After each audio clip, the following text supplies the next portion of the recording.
မိဘပြည်သူများရှင်တိုင်းပြည်တည်ငြိမ်အေးချမ်းမှုရှိရင်ဖွံ့ဖြိုးရေးလုပ်ငန်းဆိုတာဘာမှလုပ်လို့မရပါဘူးငြိမ်းချမ်းရေးလုပ်မှသာတည်ငြိမ်အေးချမ်းမှုရှိမှသာဖွံ့ဖြိုးရေးလုပ်ငန်းဆိုတာလုပ်လို့ရတာပဲဖြစ်ပါတယ်အရှိကနေတိဆောက်ရေးလုပ်ငန်းတွေလုပ်သွားလိုက်အနောက်ကနေအဖြတ်လုပ်ငန်းတွေလုပ်လိုက်ဆိုရင်တော့တမင်မွေးကြားဆိုင်ဆိုလို့ဖြစ်နေမှာပဲဖြစ်ပါတယ်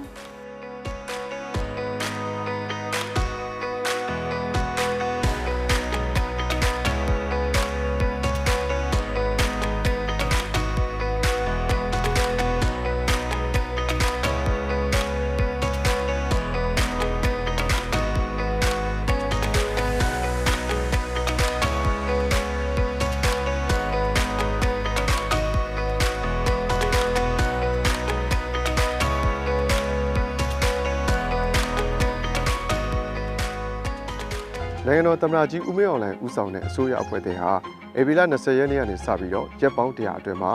ဗန္ဒာရေးနဲ့အခွန်ဝင်ကြီးဌာနဟာတောင်သူတွေကိုချင်းငွေနှုန်းထားတိုးမြင့်စီမံချက်နဲ့ချင်းငွေတွေကိုတိုးမြင့်ထုတ်ချေးပေးနေပြီဖြစ်ပါတယ်။ဥပမာအနေနဲ့စပားကြုံချင်းမြင့်ရှိဝအတွက်ကို3သိန်းအခြားသီးနှံ18မျိုးအတွက်ကို2သိန်းခွဲနဲ့ပန်းနံစီမုံညင်းဂုံလျှော်စိုက်ပျိုးသူတွေအတွက်ကို3သိန်းခွဲအထိတိုးမြင့်ထုတ်ချေးပေးနေပြီဖြစ်ပါတယ်။ဒါအပြင်လေယာသုံးစက်ကရိယာချင်းငွေနှုန်းထားနဲ့ပတ်သက်ပြီးတော့ကျပ်သိန်း3000အထိကိုတကန်တာကျပ်သိန်း3000အထက်ကိုတကန်တာဆိုပြီးတော့တိုးမြင့်ထုတ်ချေးပေးနေပြီလည်းဖြစ်ပါတယ်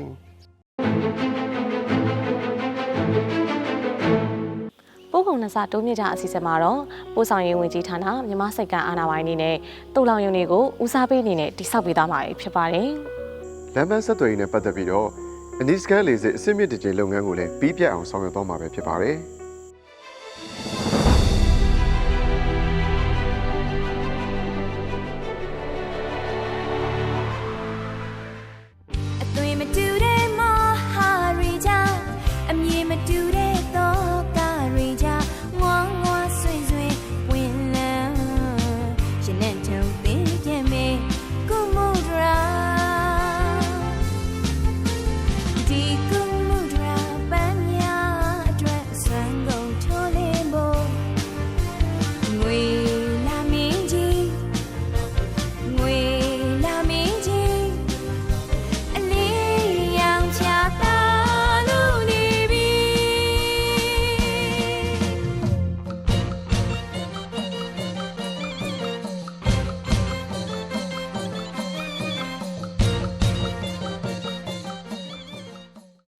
ပို့ဆောင်ရေးဝန်ကြီးဌာနမြန်မာပြည်ရထားကတော့နိုင်ငံတော်သမ္မတကြီးရဲ့လမ်းညွှန်မှာကြားချက်အရ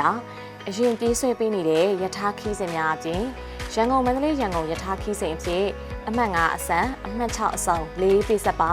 ခင်မီ DMU လူစီအမြင့်ရထားကိုမေလ1ရက်နေ့ကစတင်ပြီးတော့ပြေးဆွဲပေးနေတာဖြစ်ပါတယ်။အမှတ်5အစံ DMU ရထား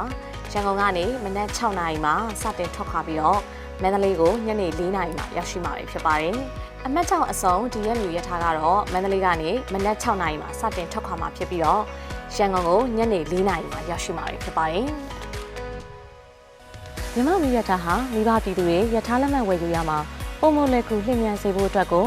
အွန်လိုင်းကနေလက်မှတ်ဝယ်ယူရတဲ့ ORTP စနစ်ကိုစနစ်တကျစီစစ်ပြီးအဆင့်ဆင့်အကောင့်တွေပေါ်ဆောင်ရွက်ပေးခဲ့ပြီးဖြစ်ပါတယ်။ဒီစနစ်ကိုအသုံးပြုတဲ့အခါမှာမိဘပြည်သူတွေအနေနဲ့အဆင်ပြေချုံးမှုရှိတယ်ဆိုတာကိုသိရှိရပါတယ်။